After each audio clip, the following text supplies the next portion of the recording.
नमस्कार, KB Marathi news मध्ये आपल्या सर्व स्वागत. आपण आले आहे वाकला सर्कल. तर आपण जाणून घेऊ आपल्या सोबत जिल्हा परिषद आणि पंचायत समिती या संदर्भात रिंगणामध्ये जिल्हा परिषदसाठी रिंगणात उतरलेला आहे. या संदर्भामध्ये बाबा अनेक गोरगरिबांच्या हिताला धावून येणारे म्हणजे आपल्या सोबत म्हणजे गावचे सगळ्यांचा हस्ताचार आणि सगळ्यांचे ओळख असलेले बाळू आबा भोसले तर या लाईन वर जोडलेले आहेत का त्यांनी आज जे रिंगणात उतरले. तर या संदर्भात त्यांची काय प्रतिक्रिया आहे आपण जाणून घेऊ. पहिला परिचय आपण. मी बाळासाहेब साहेबराव भोसले, माझं गाव पोखरी, तालुका वैजापूर, जिल्हा छत्रपती संभाजी. खरोखरच आपण जाणून घेतलंय आबा तुम्ही आतापर्यंत रिंगणामध्ये उतरले का बा? तुमचे म्हणजे मूळ कारण काय बा? तुम्हाला का वाटलं बा का आपल्याला एक या इलेक्शनामध्ये उतर आणि माझा स्वतःचा आणि तुम्हाला नाही तुमच्या मंडळीचा फॉर्म असावा का? असं का वाटलं बा? का गोरगरिबासाठी असेल, शेतकऱ्यांच्या हितासाठी असेल, शेतकऱ्यांच्या का बा जे वेरी गोटे अनेक लूटमार झाली आतापर्यंत, या संदर्भात आपण का फॉर्म टाकला बा? माझी पत्नी सुवर्णा बाळासाहेब भोसलेचा पंचायत समितीला फॉर्म टाकण्याचं कारण असं, खरं म्हणजे ही निवडणूक मला करायचीच नव्हती. त्याचं कारण असं आहे की मागच्या काळामध्ये पंचायत समितीला माझ्या पत्नीला लोकांनी निवडून दिलं होतं, परंतु ह्यावेळेस आपण पंचायत समिती करू नये, आपण पंचायत समितीत दुसऱ्या एका चांगला उमेदवार देऊ आणि निवडून आणू. जिल्हा परिषदला दत्तू भाऊ त्रिभुवन यांच्या पत्नी सौभाग्यवती नीताताई त्रिभुवन त्यांना जिल्हा परिषद देऊ आणि निवडून आणू, निवडणूक करू, अशा पद्धतीचा डोक्यात विचार होता. परंतु लोकांचा आग्रह की नाही, तुम्ही सातत्याने जर आमचे कामं करीत असाल, तुम्ही सातत्याने लोकांच्या सुखदुःखात राहणार असाल, तुम्ही निवडणूक ही केली पाहिजे, हा लोकांचा आग्रह. आणि शेवटी मी ऐकत नव्हतो म्हणून लोकांनी आमचे नेते आदरणीय सतीश भाऊ चव्हाण यांना फोन करून सांगितलं, तुम्ही बाळू आबाला उमेदवारी कुठल्या परिस्थितीत करायला लावा. आणि मग ज्यावेळेस त्यांची भेट झाली शेवटच्या मीटिंगमध्ये, त्यावेळेस त्यांनी सांगितलं की बाळासाहेब, तुम्हाला निवडणुकीत कुठल्याही परिस्थितीत करावं लागेल, कारण लोकांचे मला फोन येतात, याचा अर्थ तुम्ही निवडणुकीसाठी कायमचे तयारच राहता असं लोकांचं म्हणणं आहे. निवडणुकीसाठी म्हणल्यापेक्षा कायम समाजामध्ये असल्यामुळं तुम्ही एक लायबल उमेदवार म्हणून तर मला फोनवर राहिला असं सतीश भाऊन सांगितलं आणि तुम्हाला निवडणूक करावं लागेल. त्यांच्या आदेशाप्रमाणे, शेवटी नेतृत्वाचा आदेश हा शेवट असतो, तो आदेश पाळून मी निवडणुकीच्या रंगणामध्ये पत्नीची उमेदवारी दाखवली. आवाज केबी मराठी न्यूजने सर्वे केला बा, या संदर्भात तुमचंच नाव का सुचवलं बा जनतेने? असं त्याच्याबद्दल मी काही सांगू शकणार नाही. लोकांची प्रतिक्रिया असू शकते, ते तर लोकांचं कायम आभारी आहे की लोकांनी त्या सर्वेमध्ये मला सिलेक्ट म्हणजे लायकीचा उमेदवार मानलाय. लोकांचं मोठेपणे माझ्या या संदर्भात जनतेने जर तुम्हाला जर गुलाला टाकला, जनतेसाठी पहिला मुद्दा तुमच्यासाठी कोणता राहील?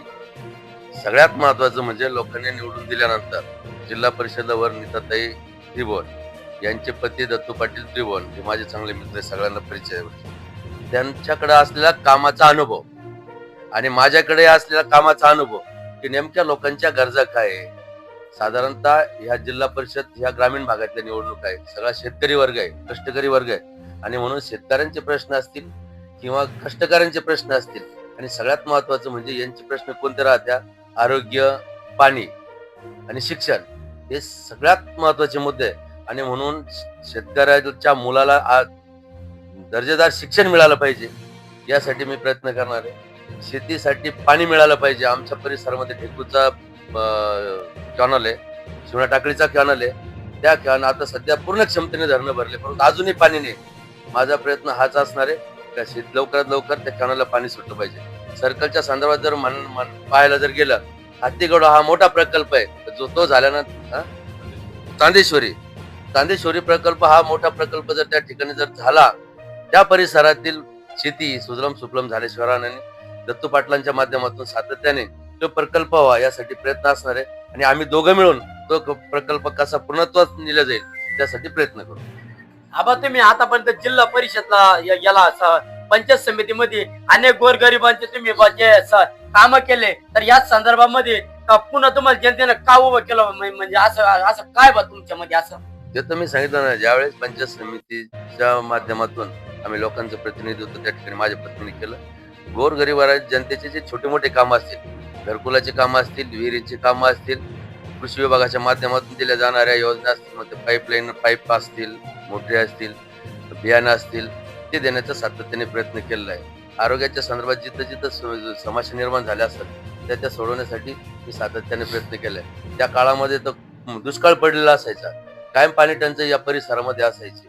त्या प्रत्येक गावाच्या लोकांना पाणी मिळालं पाहिजे यासाठी टँकर कसं उपलब्ध करून देता येईल, तिथं हातपंप कसे आपल्याला चालू करता येतील, बंद असतील चालू करणे किंवा नवीन घेणे, यासाठी प्रयत्न केले. आणि अनेक वाड्या वस्त्यावर आपण जिल्हा परिषद पंचायत समितीचं सदस्य जरी असलो, परंतु जिल्हा परिषदेच्या माध्यमातून त्यावेळेस दत्तू पाटील त्या ठिकाणी जिल्हा परिषदेचं नेतृत्व करायचे, त्यांच्या माध्यमातून आपण अनेक वाड्या वस्त्यावर त्यावेळेस हातपंप दिले.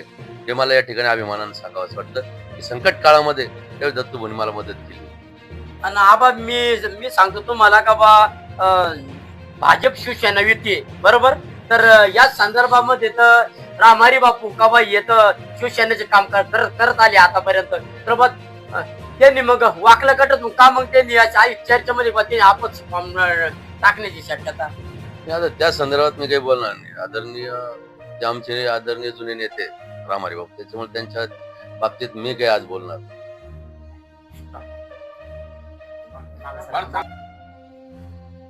वाकला गाण्यासाठी जिल्हा परिषद साठी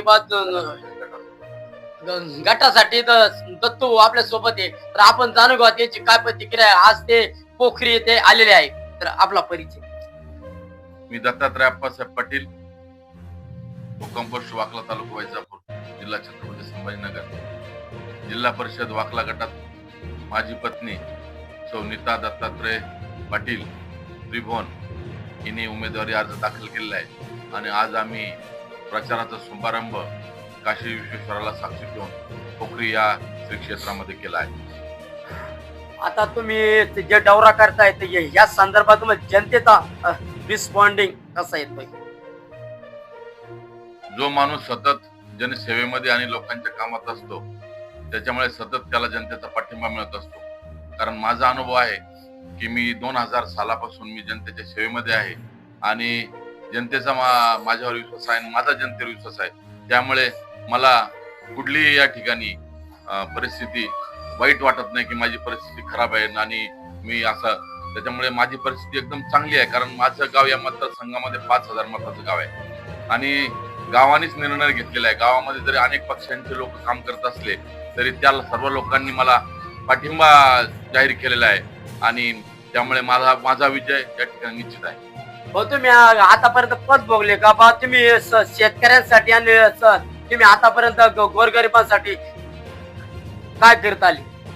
मी ज्यावेळेस 2005 साली ज्यावेळेस गावचा सरपंच झालो आणि त्यानंतर 2007 साली जिल्हा परिषदच्या निवडणुका झाल्या आणि स्वर्गवासी माननीय कैलास पाटील, माजी आमदार कैलास पाटील चिरडावकर यांच्या नेतृत्वाखाली आम्ही काम करत असताना माझ्या पत्नीला त्यावेळेस 2007 साली आबांनी जिल्हा परिषदचं सदस्य केलं आणि मी सरपंच आणि ती जिल्हा परिषद मेंबर या दोन्हीच्या माध्यमातून आम्ही वाकला आणि वाकला परिसरामध्ये सिंचनाच्या चांगल्या प्रकारे सोयी केल्या.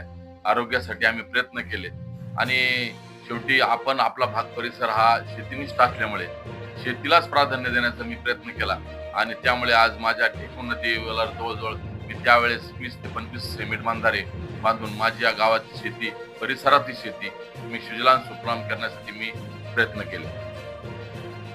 खरंच आपण जाणून घ्या बा, जे गोरगरिबांसाठी आतापर्यंत जे झटत आले. तर या संदर्भामध्ये आपल्यासोबत चंद्रशेखर पाटील साळुंके यांची काय प्रतिक्रिया बा? ते आज सकाळपासून ते वाकला गाण्यात फिरताय, तर आज पोखरी येथे आलेले आहे. तर त्यांची काय प्रतिक्रिया जास्त? पहिला परिचय. मी चंद्रशेखर साळुंके, शेतकरी नेते, आणि मी आजच्या प्रचारार्थ यासाठी आलेलो आहे की ज्या माणसांची सदैव माती आणि शेती या गोष्टीशी नाळ जोडलेली आहे, सतत जनसामान्याच्या सहवासात राहून जनतेला न्याय देण्याचं काम केलं आणि एक सतत प्रामाणिक भावना आजच्या चिखलफेक राजकारणामध्ये कुठलंही गालबोट न लागता समाजाची अविरत सेवा करणारे आमचे आदरणीय दत्तू पाटील व आमचे आबा बाळासाहेब पाटील आबा यांच्या प्रचारात आज आम्ही श्रीफळ फोडण्यासाठी पोखरीत आलो आणि जनमानसांचा कौल बघून, या जिल्हा परिषद गटामधलं वातावरण बघून त्यांच्या विजयाची घोडदौड ही खूप जलद गतीने चाललेली आहे आणि त्यांच्यावर या वातावरणाच्या व लोकांच्या आदरा परिस्थिती बघून त्यांचा विजय हा येणाऱ्या काळात निश्चितच होईल. मी केबी मराठी न्यूज मध्ये संदीप गायके, पोखरी.